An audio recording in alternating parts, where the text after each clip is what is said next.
Господине Менкиновски, како го коментирате ставот на поранешниот премиер и председател на СДСМ Зоран Заев да иде на брзи избори во јуни, без никакви политички последици? Со една реченица? Може со повеќе. Да, многу садистички, морам да кажам. Морам да пренесам една изјава што навистина ми се допадна, дека без политички консензус не може да имаме ние избори во јуни. Потребен е политички консензус. Председателот на ВМРО ДПМН, господинот Христијан Мицковски, многу добро го образложи тој дел, така да сметам дека садистички е сега да се гледаат изборите во јуни и да се натераат граѓаните спротивно на нивното здравје и добробит да излезат на избори на 21 јуни. Тоа го кажува и медицинската фела, тоа го кажуваат и правните експерти, така да безсмислено е да се натера народот на таков чин. Дали има правна пречка за избори во јуни во однос на сите оние што се законски рокови за Државната изборна комисија? Државната изборна комисија мислам дека беше многу јасна, дека и тоа незино правило кое го наметна, значи има објективни услови кои треба да се почитуваат. Тоа се оние 56 дена од завршување на вонредната состојба. Дека е тоа така го кажуваат и примерите кои ги стакна нашиот председател од страна на Венецијанската комисија и препораките. Кога сме веќе на таа тема, би сакал да кажам дека оваа влада пропушти да направи нешто, а тоа е пропушти да го почитува членот 15 од Европската конвенција за човекови права во делот на вонредната состојба. Таа заборави да го информира генералниот секретар на Совет на Европа дека постои вонредна состојба и дека некои одредби од Европската конвенција се дерогирани, како што е слободата на движење во конкретниот случај. Исто така пак би се навратил на таа Европска конвенција за човекови права, тоа е протокол 1 член 3, слобода на избори, каде мора да постои разумна слобода за да се излези, значи разумни очекувања, разумна слобода и разумни услови за да се излези на избори. Кога завршува една вонредна состојба, вие да го натерате некого да излези после 20 дена од вонредната состојба на избори, тоа е навистина надвор од сите цивилизацијски норми. Кои се санкциите за тоа? Која е улогата на ДИК за тоа што не излегува со рокови дека им се потребни 55 дена? Господинот Дерковски исто така кажа дека доколку не биде прифатено нивните рокови, односно се одлучи владата своеволно да тера со 22 дена, он нема ни да го потпише избирачкиот список. Која е улогата на ДИК? Каква важност ќе имаат избори? Веќе одговара ли некој од владата за ово? Апсолутно. Видете, од неправда не може да никне правда, тоа е факт. И прва лекција која се учи на правниот факултет, она што сме сведоци во изминативе 3 години, па и дури во последниве 3 месеци, каде што владата на Социјалдемократскиот сојуз претходната и сегашната, значи создава една ситуација на правна несигурност кај граѓаните. Тие воопшто не го почитуваат правото, ниту уставот, и тоа се докаже и со одлуки на Уставниот суд. Значи не е нешто ние и со да речеме и со мислење на Венецијанската комисија. Значи воопшто не го почитуваат правото. Санкции, да, апсолутно, како кривични, така и она претходно кое го споменав. Ние сме потписници на многу меѓународни договори, вклучително Европската конвенција за човекови права, и санкции ќе има од сите страни, како за оние кои го прекршиле законот, така и за самата држава, доколку се постапи спротивно на општите услови за здравјето на луѓето.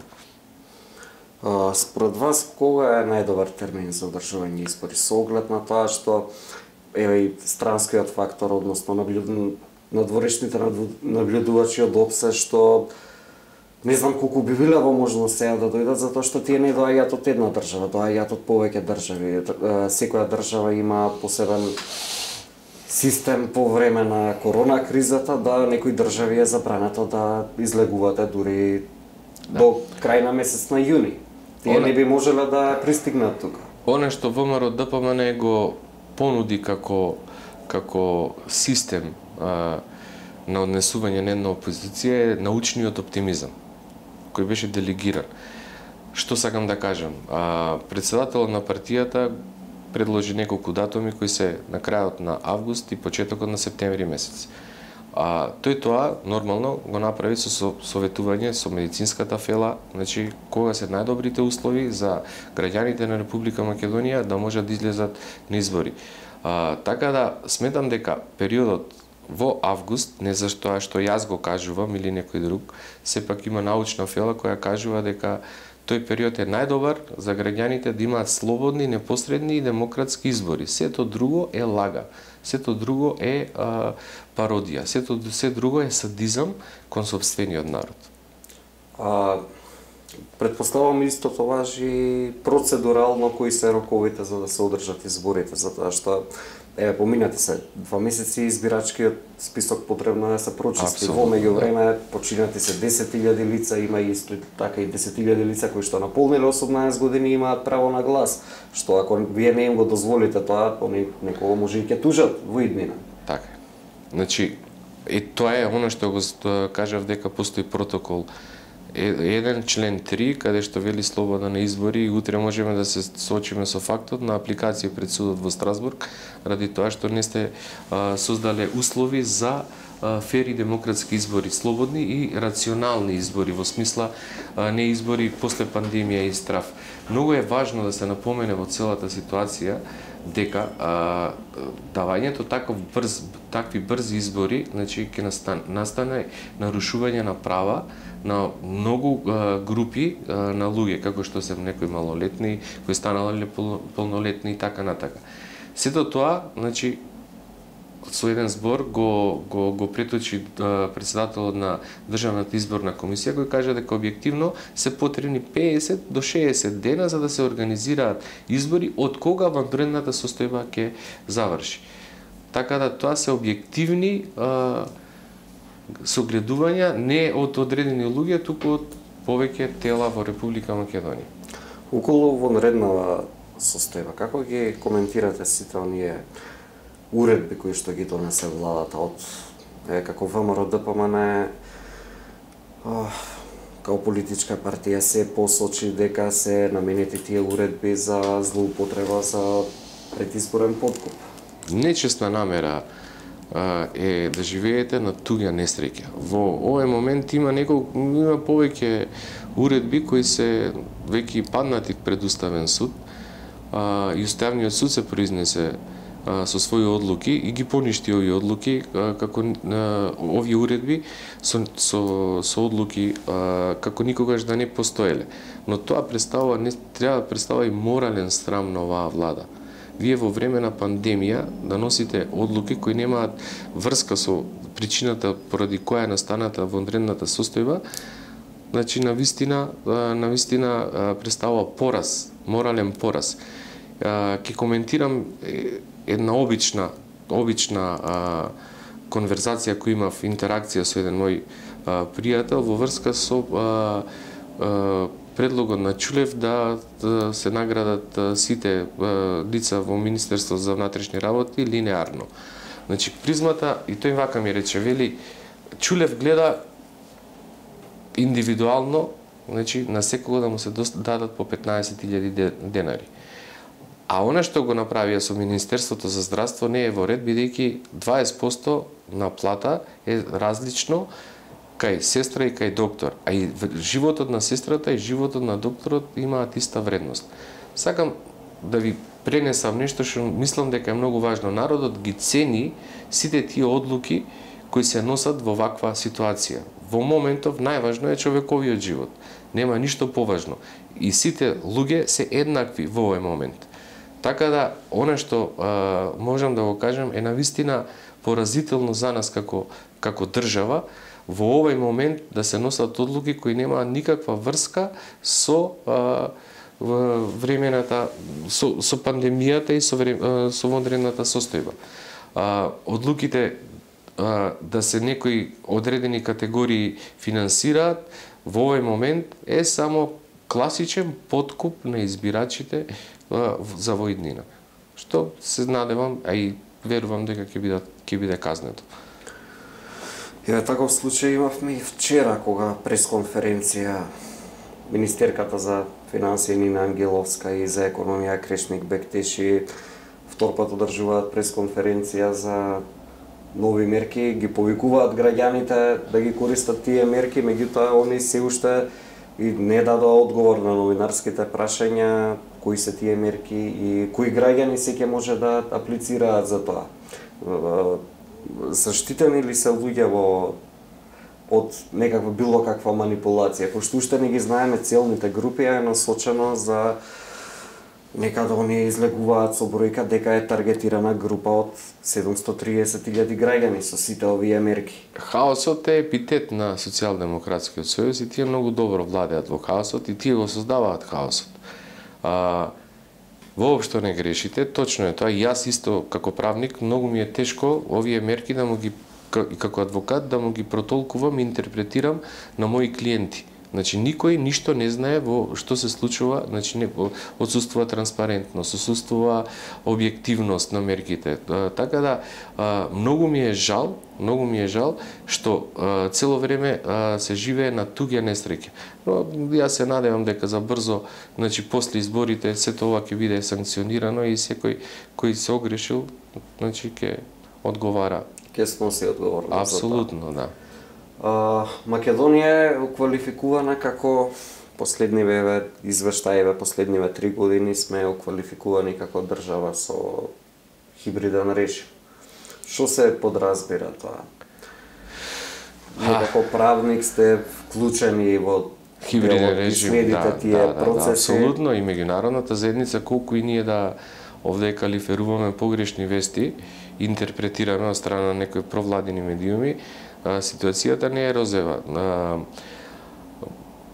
Мислам дека епитетот хибриден режим е навистина на место. Ние моментално имаме владење на едно малцинство кое го тероризира мнозинството. Онаа идеја за враќањето во парламентот, каде може да замислите која е логиката ако над 60 пратеници го распуштиле парламентот, значи со консензус се гласало, сега се појавуваат 20 луѓе кои викаат дека да го повикаме парламентот повторно да се состане и поднесуваат иницијатива. Поентата ми е дека ние имаме овие 3 години тероризирање на малцинство, на мнозинство, што треба еднашка веќе да престане и таа одговорност да биде утврдена во иднина.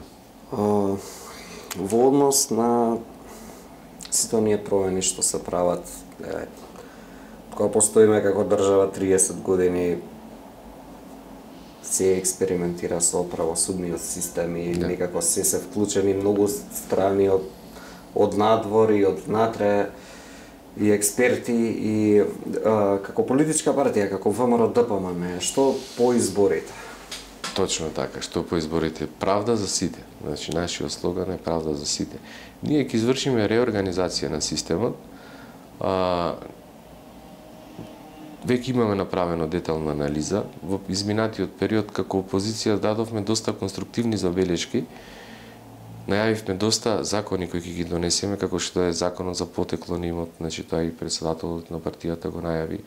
Значи, ние ќе ги мериме работите во смисла и точно ќе утврдиме и локализираме каде имаме проблеми. Нема да дозволиме како до сега во овој систем, само ќе ви дадам еден пример. Ние имаме 70% повратници во казнено-поправните домови. Значи, ако имате 2500 луѓе кои се во... Значи, тоа се 1400 луѓе ние со години ги раниме. Значи, нешто во системот е проблематично. И ние ќе го смениме тоа. Ќе дадеме нова содржина на сите овие претходно, како да кажам, Дон Кихотовски подвизи, неуспешни Дон Кихотовски подвизи, но морам да нагласам дека ќе ги ангажираме сите наши ресурси, како партиски, така и државни, бидејќи сметаме дека Македонија има луѓе и има потенцијал сама да си го реши проблемот со правосудството, со корупцијата, со кризите кои се појавуваат во таа област и ние веруваме во нашата држава и во нашите институции. Дали ќе направите некаква ревизија на сите судски предмети и одлуки изминатиот период, затоа што еве и случајот Рекет, веќе искрено не знаеме кој е сведок, кој е осомничен. Так. Се многу работи се испреплетени, очигледно е дека се работи за некаков интерес, меѓутоа не е само тој еден случај, има многу случаи така. Социјалдемократскиот сојуз начело со Зоран Заев во изминатиот период на нивното владение добро го користи правосудниот систем за политички маркетинг. И ние сме свесни, имаме случаеви каде имаме тотална лакрдија, значи имате обвинение каде што нема глаголи. Значи нема действија, луѓето се носат, имаме процеси, имаме класични монтирани политички процеси. Апсолутно дека сите тие процеси ќе бидат под лупа, дали се тие во ред, дали навистина постоеле, дали луѓето кои се во тие процеси обвинети се навистина виновни или не се виновни, и секако дека ќе постои ревизија на тие процеси. Но ќе постои уште една друга латка, а тоа е одговорност кој тие процеси ги започнал и поради која причина и со која намера, и на одговорноста ќе биде лоцирана и во тој дел. Околу случајива на специјалното јавно обвинителство, видовме дека се од главата веќе и надоле се компрометирани сите. Да. Таму. Каква трага остава врз судството, затоа што многу предмети беа отворени од нивна страна, гледаме дека биле многу лесно подмитливи од онаа страна која што ги нарачуваше тие обвинени. Тоа е еден период кој мислам дека ќе биде доста добро запаметен, како не треба во иднина да се работи во Република Македонија, и сите тие процеси треба, значи сите тие обвиненија кои се поднесени навистина треба да се види дали се основани или не се основани, и постојат повеќе алатки, кога ВМРО ДПМН ќе превземе власта, да се види, значи не само постоењето на нова институција, таа која веќе не постои, значи, туку и обвиненијата кои се поведени против многу луѓе, дали се тие реални, нереални, дали навистина, значи, имаат основа да бидат подигнати или нема да бидат подигнати. Во генерална смисла, во врска со оваа институција, навистина ме запрепасти фактот што одлуката на Уставниот суд за укинување на доместитоците за специјалното јавно обвинителство не се почитува. Знаете, само ако трнете од овој факт, значи сегашната влада не ја почитува и исплаќа. Колку што прочита во донеса нова уредба за и ги исплати веднаш. Тоа е значи казниво. Тоа е казниво, тоа е неизвршување на судска одлука и за тоа некој ќе оди во затвор. Значи, тоа треба да си го има, а парите ќе се вратат. Подобро тие пари имаме ние ранливи групи да ги искористиме во друга цел, со друга намена, значи отколку да ги забаханали и да ги искористиме за некој кој не ги заслужува тие пари.